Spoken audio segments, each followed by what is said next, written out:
Hi, John Marble here with mr340 Pro Paddler. This will be an introductory session showing you a little bit of the basics of the app and the setup. First thing to do is to start it up. You'll see the icon here. We'll start that guy up. It'll pop up to the status screen. A lot of good information on the screen. Some particular ones I like to pay attention to. You see up here in the upper right, you see cross-track. What that number is how far you are from the center of the channel. The more positive, the more right you are. The more negative, the more left you are. So right now I'm 16,000 feet away from the center of the channel, and that's about 3 miles. Okay, it's a little bit off channel there. Other things, you'll see your max speed, your average speed. Look down here, this is an important one, the plan. Okay, this is your plan speed. If you enter in your desired finish time, it will calculate based upon your rest times, based upon what you think you're going to sleep, how fast you need to travel. As long as your speed is faster than plan, you're going to make your time. If it's less, then you better be speeding up a little bit, or else replan. Looking down a little bit, you'll see the GPS. That is the accuracy of your GPS unit that's being reported. For navigation, I usually like to see that number somewhere around 30 or less. It tends to get better as you're out in the open and not inside a building like what I am now. Total miles is the number of miles that you've traveled so far, and then the river mile is very interesting too. That gives you a very accurate readout of your river mile. So if you're ever trying to tell someone where you're at, this is an extremely accurate way of getting it without having to try and find a mile marker. A little bit further down, elapsed time. That's the time since you started the trip. And then estimated finish is the hours and minutes that you're estimated to finish in St. Charles at. Okay, that's the basics of the setup screen. I'm sorry, the status screen. As you navigate the mr340 Pro, what you do is you slide your finger right to left or left to right to move the screen along the various different displays. Okay? Left to right, right to left, etc. Alright, the second screen is the race out tracking screen. A little bit more information on that later, but basically it allows you to track your position every 5 minutes to race owl. Pretty nice feature there. You don't have to run the race owl app on top of this. Running the mr340 Pro will do everything the race owl app will for the most part. Next screen is the texting screen. This is where you manage your text in, text out of checkpoints, as well as your texting your position to the crew. Crew texting is pretty interesting in that gives you the ability to text ahead every periodic set of minutes, so every 40-50 minutes, a position to your crew and your ETA to a selected checkpoint. That gives them a very accurate idea of when you're going to be there. We found it's certainly within a few minutes of accuracy, because it keeps account of how fast you're going, your average speed, etc. Again, more on this in other videos. This screen is your checkpoints. Let's kind of turn this on. It gives you the ability to look at what the checkpoints are ahead of you. It tells you the time and distance to each one, your estimated in and out time, and the river mile that checkpoint's at. It's only showing 2 because I happen to be mostly in St. Louis, and so the last checkpoint there is St. Charles. Everything else kind of cycled by. Next screen is pretty important. That's your navigation screen. It kind of shows you in red the main center of the channel. The green lines are the warning track, I like to call it. It's an offset of the main channel. The Missouri is very wide. You don't have to be right on the center line there to get your max speed. You can be quite a bit of ways off it. Your flow is going to be about the same for about 100 feet on each side. I like to be within about 60 feet of center line just because that pretty much keeps you in the middle and you're not going to hit any bridge trestles or anything like that. So I like to be within the warning track. You can zoom in, zoom out of this just by moving your fingers. The blue is an outline of the Missouri River. You'll see the wing dams kind of indicated there by the lines. Here would be the Boom Bridge. Oops, just missed it right there. Little dots in this area here. That's the Boom Bridge trestles. Anyway, it's a fairly accurate portrayal of the Missouri River. You don't have to have connectivity to a network to make that work. It's all downloaded to your phone. Again, more on that later. Next screen I like to call the kind of big display. It kind of shows a selected parameter, whatever that might be, and easy to see.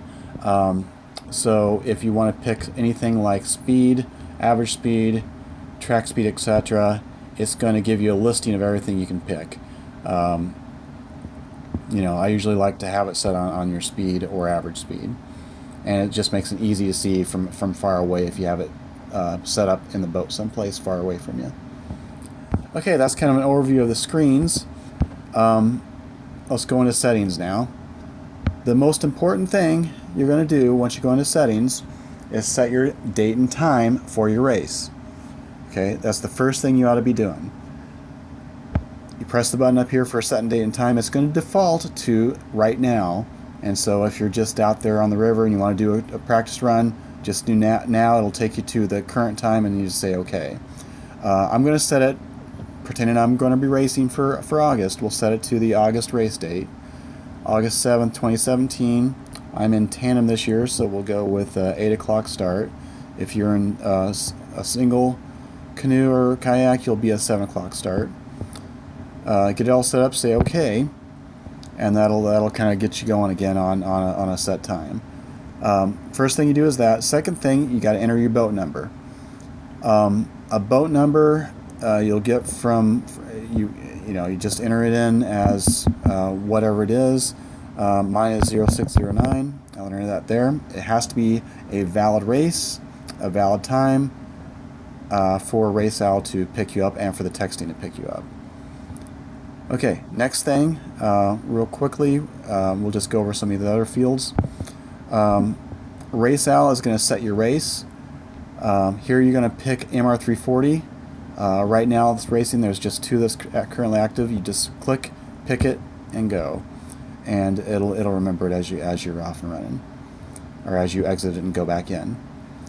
Next fields are the start and finish checkpoints. You should pretty much leave them alone, starting at Caw Point, ending at St. Charles.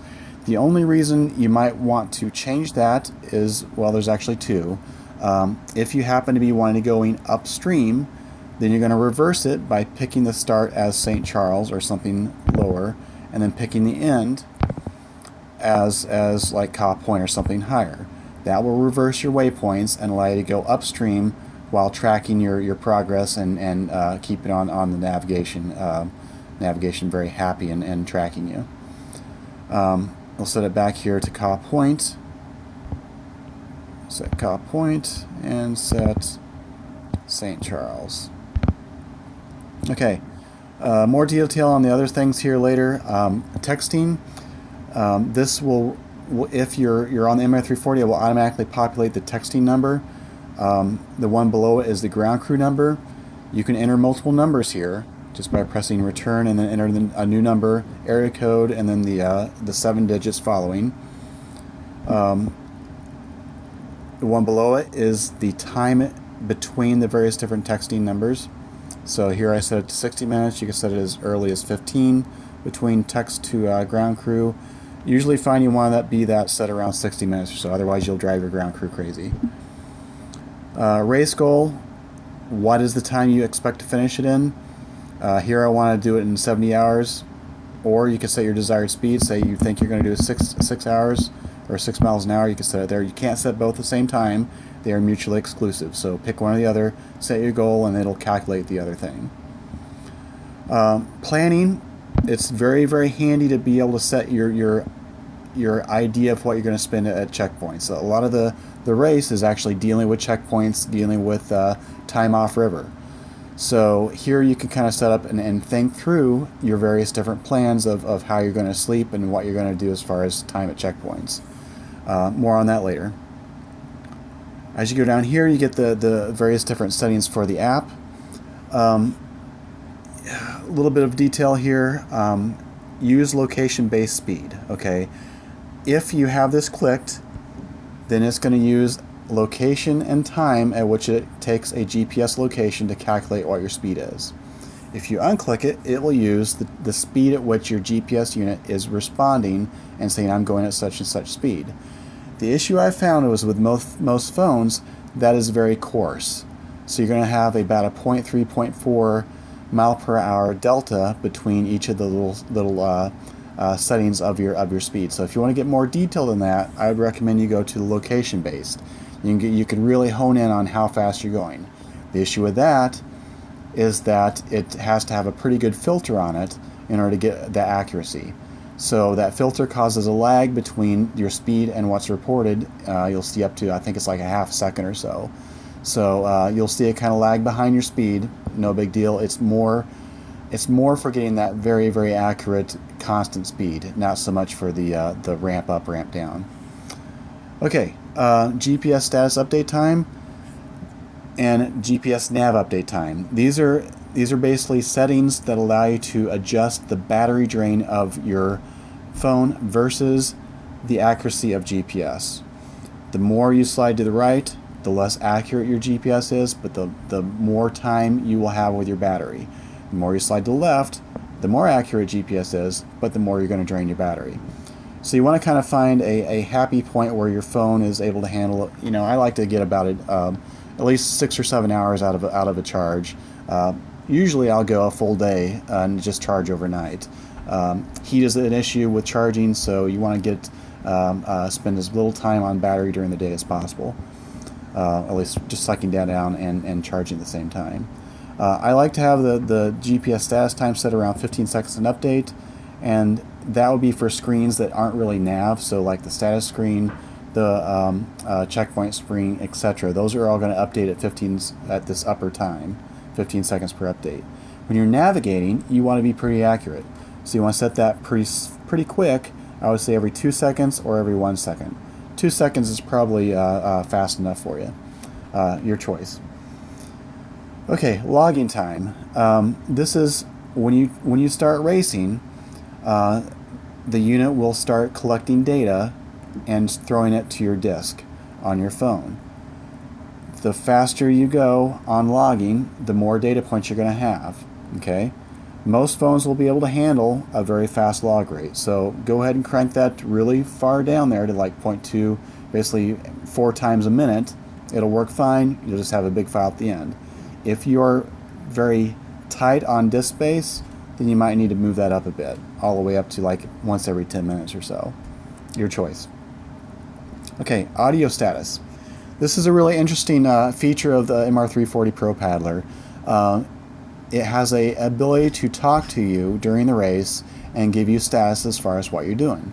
A little bit more on that later, but it'll give you things like your speed, your time, your estimated time of arrival at a checkpoint, etc. And this tells the app how fast you want to get those updates. All right.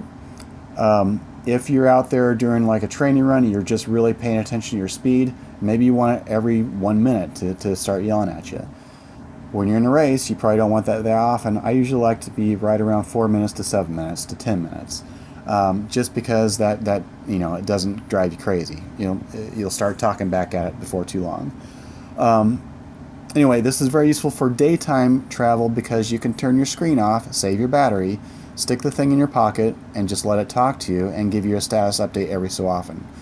For instance, how long until the next checkpoint? How far have I gone? What's your speed? Etc. Pretty useful tool. Highly recommended. Okay, averaging basis. Next one here. That would be how long you're going to spend collecting data and then making an average speed.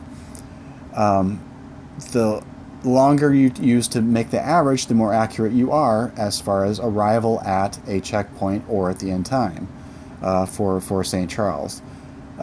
If you're on a training run, set that really low. If you're in the race, I would say set it 20 minutes or so. That gives the app plenty of time to collect average speed and get a good number that leads to a very accurate time for arriving at the next checkpoint. Okay, cross-track warning. Mentioned that earlier on the nav screen. This is basically that distance from the center of the channel that's going to draw those green lines. When you're out there navigating, you want to kind of stick between those lines, and that'll kind of keep you near the center of the channel. Graphics baseline, if this basically makes the lines really big or really skinny. Depends on your phone what you want to set that to. If it's a really high resolution screen, you're going to want to have at least 3 or 4 pixels per line so you can actually see it. If it's a really bright day, you want to set that up quite a bit just so you can see the contrast on the screen. Boat scale is a similar thing. On the navigation screen, you'll see a little yellow arrow. If you have it too small, it's really small. This just lets you make it bigger so you can see it, again, for those kind of sunny days. And if you're tired of hearing me talk, don't worry about it. Just hit apply default settings, and that's going to move it back to kind of my recommended settings for the race. No big deal.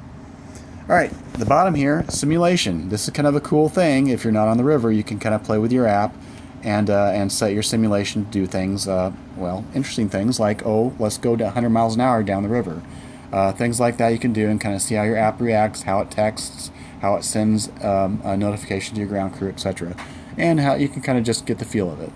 To enable it, just real simple, set it simulation enable, set the river mile you want to be. 367 is about Caw Point. You know, set whatever speed you want to travel and go for it. Alright, so that's basically the app. I'll go ahead and set it up and go to the nav screen just so you can see a real quick demo of that simulation. So say OK. Because I changed my time, it'll want to reset it. I think I just have to, there's 100 miles an hour. And we'll go back here to the nav screen. You can see here we're now cruising down the river. Pretty nice and quick. Alright, that'll do it for session 1, app overview. Have fun and paddle hard.